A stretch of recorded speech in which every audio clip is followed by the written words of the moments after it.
مدینہ کی ریاست کے دعوے دار تھے، تم مدینہ کی ریاست کے دعوے دار تھے، اور تم اپنا گند، اپنی ذہنیت کا گند اٹھا کے تم نے وہاں لوگوں کو اکسایا، وائلنس انسائٹ کیا، اور وہاں چھوڑ دیں میں کون ہوں، چھوڑ دیں کہ میں میرا کیا تعلق ہے، میں کیا ہوں، آپ نے مسجد نبوی میں ایک خاتون کو گالیاں پڑھوائیں، مسجد نبوی کو آپ نے اپنی سیاست کے لیے استعمال کیا، فائدہ کیا ہوا؟ الٹا پڑ گیا، کیونکہ وہ نبی کا گھر تھا صلی اللہ علیہ وآلہ وسلم.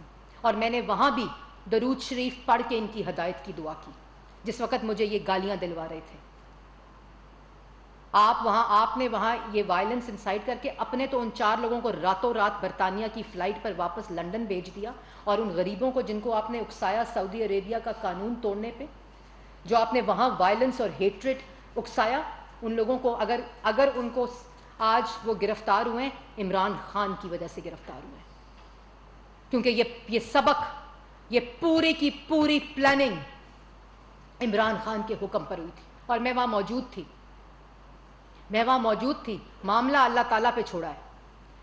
میں نے خود دیکھا کہ وہ لوگ اشارے کر کر کے نعرے لگوا رہے تھے مسجد نبوی کے اندر.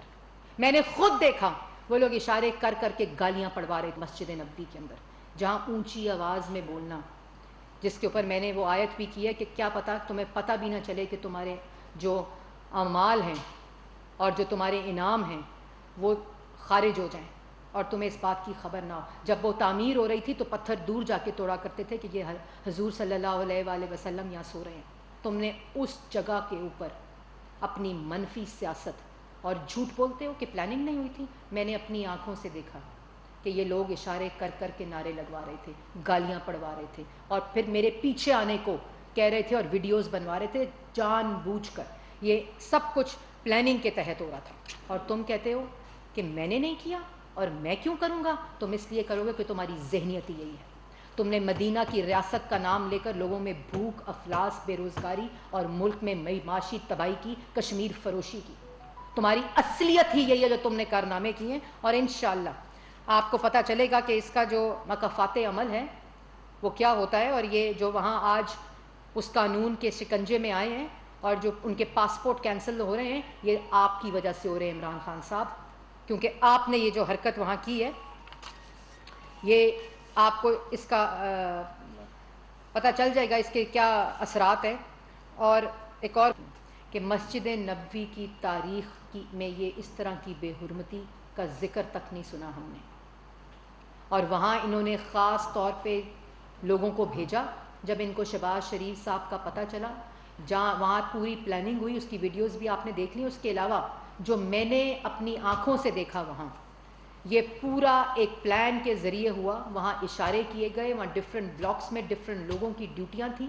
میں نے ان آنکھوں سے دیکھا وہ اشارے کرتے تھے، نعرے بلند ہوتے تھے وہاں جب نماز کا ٹائم تھا. اور یہ اس وقت پہلے انہوں نے کہا کہ مسجد نبوی کی جگہ نہیں تھی، یہ باہر تھی، یہ مسجد نبوی کے اندر تھا. لوگ روزہ کھول رہے تھے، اذان کا وقت قریب تھا جب انہوں نے یہ حرکت کی. اور یہ اس وقت مسجد نبوی کے اندر یہ بات تھی، ساری واقعہ پیش آیا. اس کے بعد 4 سال کشکول لے کر در در پھرتے رہے، اور آج یہ صرف ابھی 2 مسلم ممالک کے ساتھ وزیر اعظم شہباز شریف صاحب کے جو وفد ہے وہ گیا ہے. اور آپ نے دیکھا ہے کہ سعودی عربیہ کی جو پریس ریلیز ہے، پہلی دفعہ پاکستان اسٹریٹجک پارٹنرشپ کی طرف جا رہا ہے.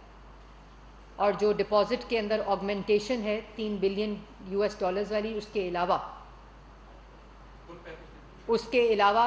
مفتاح اسماعیل صاحب جو ہیں وہ وہاں موجود ہیں اس وقت، جو ان کے فائنانس منسٹر کے ساتھ کراؤن پرنس کے احکامات کے مطابق پورا جو ایک پروگرام ہے کہ کس طرح پاکستان کی عوام اور وہاں کے اوورسیز پاکستانیز جو وہاں موجود ہیں وہ کس طرح اس پورے پیکج کا، ان کی امپلائمنٹ ہو، ان کی معاشی کنڈیشن ہو، ملک کے مسائل ہوں، وہ ایک پورا پیکج جو ہے تیاری کرنے کے لیے اور اس کا پورا جو ایک پروسیس ہے اس کو سٹریم لائن کرنے کے لیے اس وقت بھی مفتاح اسماعیل صاحب وہاں موجود ہیں، جس کے اندر پیٹرولیم پروڈکٹس کی بات ہے، اکنامک اسٹرکچرل ریفارمز کی بات ہے، انڈسٹریل زونز کی بات ہے، جو 4 سال جو پیٹرول نہیں خرید سکے، ایندھن کا انتظام نہیں کر سکے، LNG کا انتظام نہیں کر سکے، اس کے اندر اس کے تمام منصوبے ہیں، ٹورزم کے منصوبے ہیں، انڈسٹریل زون کے منصوبے ہیں، انڈسٹریل سیکٹرز کے منصوبے ہیں، میڈیا کوپریشن ہے، کلچرل کوپریشن ہے، ایک پورا جو ایسا منصوبہ تیار ہو رہا ہے اللہ تعالیٰ کے فضل و کرم سے جو ملک کی تاریخ میں جس کی مثال نہیں ملتی۔ اس کے بعد جو UAE کے اندر آپ نے دیکھا جو ملاقات ہوئی ہے، کتنی وارمتھ، وہ تصویریں اور وہ جو گارڈ آف آنر کی ویڈیو ہے، اصل میں وہ عمران خان صاحب نے دیکھ لی تو اس کے بعد وہ کرسی لگا کر بیٹھ گئے، اور خطاب کرنا بڑا امپورٹنٹ ہے، مئی کے آخر میں اعلان کرنا بڑا امپورٹنٹ ہے، لیکن اصل حقیقت یہ ہے کہ تم ایک ناکام شخص ہو، تم الزام خان ہو، تم توشہ چور خان ہو، اور خان بھی نہیں، میں یہ بھی سمجھتی ہوں کہ یہ تضحیک ہے خان برادری کی اور پٹھانوں کی۔ تم عمران صاحب ایک وہ شخص ہو جس نے ملک کے اندر کارٹلز اور مافیا کو مسلط کر کے اپنے دائیں اور بائیں دونوں ہاتھوں سے پاکستان کی عوام کو لوٹا، اپوزیشن کو جیلوں میں بند کر کے۔ تو آپ کو پتہ تھا، کہتے ہیں کیس دکھائیں کیس نہیں بنتے۔ شہباز شریف پہ بھی پاکستان کی عدالتیں سپریم کورٹ تک کہتی ہیں کہ یہ کیس نہیں بنتا، لاہور ہائی کورٹس کہتی ہیں یہ کیس نہیں بنتا تھا۔ احسن اقبال ہو، شاہد خاقان ہو، رانا ثناء اللہ ہو، سعد رفیق ہو، سلمان رفیق ہو، کامران مائیکل ہو، تمام لوگ آپ کے سامنے، مفتاح اسماعیل ہو، جو لوگوں کی خدمت کے منصوبے لگاتے رہے، انہوں نے ان کو سزائے موت کی چکیوں میں رکھا۔ یہ اصلیت اس شخص کی، اور اب 2.5 ہفتے میں وہ خوف طاری ہے، وہ خوف طاری ہے کہ انشاءاللہ مہنگائی کم ہوگی تو میں کیا جواب دوں گا 16% مہنگائی کا۔ وہ خوف طاری ہے کہ اگر 2.5 ہفتے کے اندر میٹرو بس چل گئی تو جو پبلک ٹرانسپورٹ کا حال ہوگا اور جس طرح کے منصوبے آئیں گے، میں کیا جواب دوں گا کہ 4 سال میں پشاور موڑ سے ایئرپورٹ تک میں میٹرو بس نہیں چلا سکا؟ کیا جواب دوں گا کہ ایک اینٹ نہیں لگا سکا اور 43,000 ارب کے قرضے ہو گئے؟ کیا جواب دوں گا کہ میں ایک نوکری نہیں دے سکا اور 60 لاکھ لوگوں کو بے روزگار کر دیا؟ کیا جواب دوں گا کہ لوگوں کو گھر کے کرائے دینے کے قابل نہیں چھوڑا اور 50 لاکھ گھر نہیں دے سکا؟ کیا جواب دوں گا کہ لوگوں کو غریب کر دیا، 2 کروڑ لوگوں کو غربت کی لکیر سے نیچے کر دیا اور میں 4 سال میں کوئی کام نہیں کر سکا؟ لوگوں کو ساتھ جھوٹ بولا، لوگوں کو صرف جھوٹ بول کے دوسروں پر تہمتیں لگائیں اور اپنی گندی غلاظت اور منفی سیاست کے ذریعے لوگوں کے اوپر پروپیگنڈا کیا اور 1 روپے کی کرپشن نہیں ثابت ہو سکی۔ یہ پاکستان جانتی ہے، اور کلمہ حق بلند ہو چکا ہے تمہارے خلاف، جو پاکستان کی عوام نے کیا ہے۔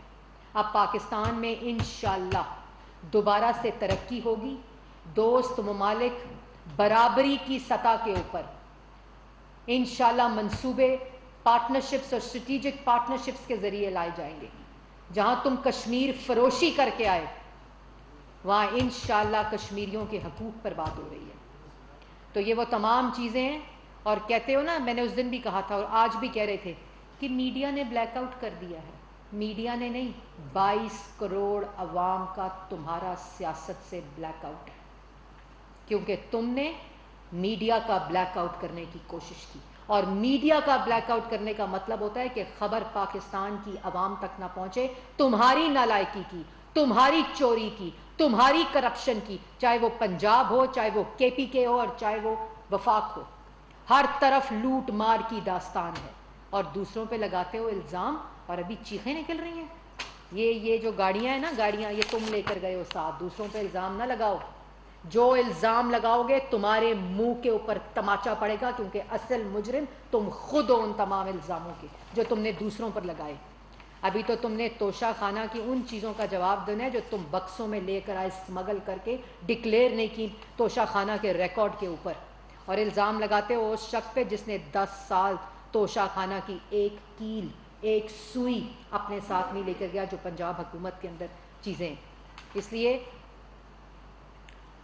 جب بات کرتے ہو تو یہ سمجھ لو کہ پاکستان کی عوام تمہاری اصلیت جان چکی ہے، اور اب کال جو دیے نا تم نے، وہ کال انشاءاللہ تمہارے خلاف پاکستان کی عوام جہاں سے نکلو گے وہاں سے تمہارا راستہ بند کرے گی، جس دروازے سے نکلو گے وہاں سے تمہارا راستہ بند کرے گی، کیونکہ تم نے ان کی معیشت بند کی، ان کا روزگار بند کیا، مہنگائی کے پہاڑ توڑے۔ اس سب چیزوں کے مجرم عمران خان صاحب۔